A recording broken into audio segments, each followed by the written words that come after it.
Hello there guys, welcome back to a short online tutorial. Today we're based in Adobe Photoshop and it's Jack from Blue Sky Graphics. What I'd like to do today guys is show you how to create this speed effect within Adobe Photoshop. As you can see, the car is looking like it's speeding towards us. And what I'd like to do is show you the simple step-by-step process you need to follow to apply such effect. And then what you could do is apply it to your future designs within your graphic design life and create some really cool and amazing designs. Okay, the question is, how do we do it? So what I'll do is I'll delete this layer here and we will start afresh, okay? So I have our original image and what I need to do now is duplicate this layer. The shortcut to do that on a Mac is Command J, shortcut on Windows is Control J.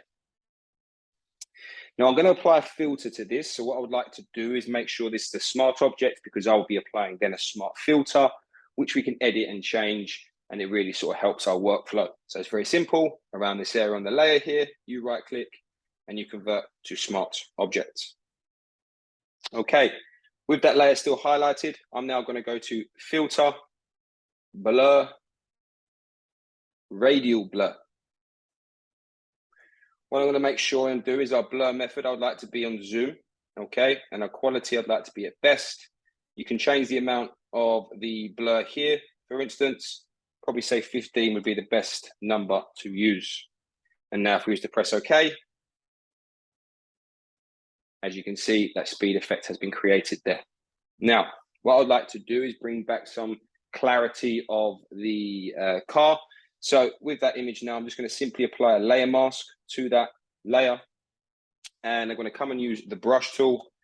And we're going to use a soft round brush here. Fantastic, probably good round sort of size there. And we're going to make sure that our foreground color is black. And we're going to come through here on the layer mask. Let's make sure our opacity is to 100 there also as well. Cool. And we're just going to come around the lights, around the front of the car there. Maybe a little bit in the windscreen. Like so. Okay, guys. As you can see, I've created that speed effect within Adobe Photoshop. If you're interested in finding out more about the school, the courses, our tutors, please take a look at our website at blueskygraphics.co.uk. Also as well, take a look at our social media account, Instagram UK on Instagram, sorry, Blue Sky Graphics UK on Instagram. Some really cool information on there and some really interesting and fabulous designs by our students. Thank you very much, guys. Take care, and I'll see you next time.